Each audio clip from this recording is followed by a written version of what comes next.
સમાચારોं पर विगतवार नजर करिए तो स्वामी विवेकानंदनी जन्म जयंति निमित्ते राष्ट्रीय युवा दिवस निमित्ते શાળાઓમાં પારંપરિક રમતગમતનું આયોજન કરવામાં આવ્યું। તો આજના યુગમાં બાળકોને મોબાઈલથી દૂર રાખી જૂની રમતો રમાડી પ્રોત્સાહન વધારવામાં આવ્યું।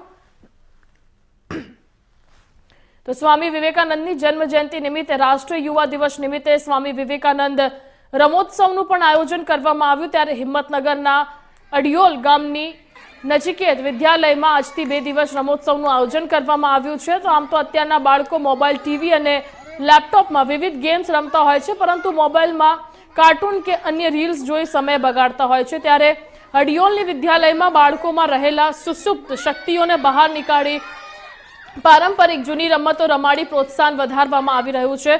તો આમ તો મોટા ભાગે બાળકો ઘરે બેસીને મોબાઈલ, વિડીયો ગેમ કે ટીવીનો જ ઉપયોગ કરતા હોય છે, જેના કારણે તેઓ જૂની રમતો ભૂલી ગયા છે।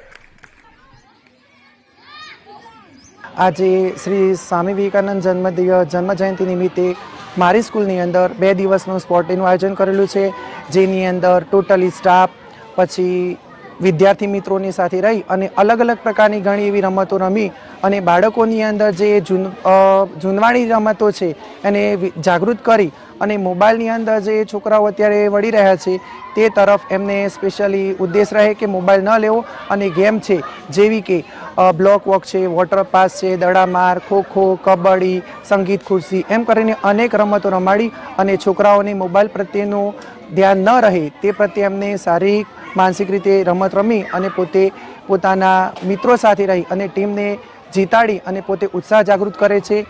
અસ્તુ, થેન્ક યુ। ધોરણ 8માં અભ્યાસ કરું છું। આજે અમારી સ્કૂલમાં સ્પોર્ટ ડેનું આયોજન કરવામાં આવ્યું। આજે અમે લોટ ફૂંકણી, બ્લોક વોક જેવી રમતો રમ્યા। આજ સુધી અમે તો ખરેખર લેપટોપ તથા મોબાઈલમાં જ રમતો રમતા હતા। આજે અમે અમારા ફ્રેન્ડ સાથે રમતો રમીને અમને ખૂબ જ મજા આવી। સ્વામી વિવેકાનંદ જન્મ જયંતિ નિમિત્તે જ્યારે ગુજરાતની અંદર રાષ્ટ્રીય યુવા દિવસની ઉજવણી થઈ રહી છે, રમતોત્સવ એમાં આપણે ઇન્વોલ્વ કરેલો છે। હાલ જે અમારી સ્કૂલની અંદર નાચિકેત વિદ્યાલય હડિયોલમાં બાળકો આજે શારીરિક રમતો રમવા માટે પ્રેરાય તે માટે કરીને અને બીજું મહત્ત્વની વાત એ છે કે હાલ બાળકો જે લેપટોપ અથવા તો મોબાઈલની અંદર જે ગેમ રમે છે તેના કરતાં મેદાનમાં આવીને પોતાની રીતે શારીરિક થોડી કસરત પણ થાય અને એ ગેમ રમે એના માટે કરીને આયોજન કરેલું છે। મુખ્ય વાત એ છે કે હાલ ધીમે ધીમે જૂની રમતો જે આપણી છે તે વિસરાતી જાય છે, જેવી કે લીંબુ ચમચી, ફુગ્ગા ફોડ, લોટ ફૂંકણી આવી ઝીણી ઝીણી રમતો છે। નાની નાની આપણી દ્રષ્ટિએ બહુ નાની લાગે પણ બાળકોની દ્રષ્ટિએ બહુ મોટી રમતો છે।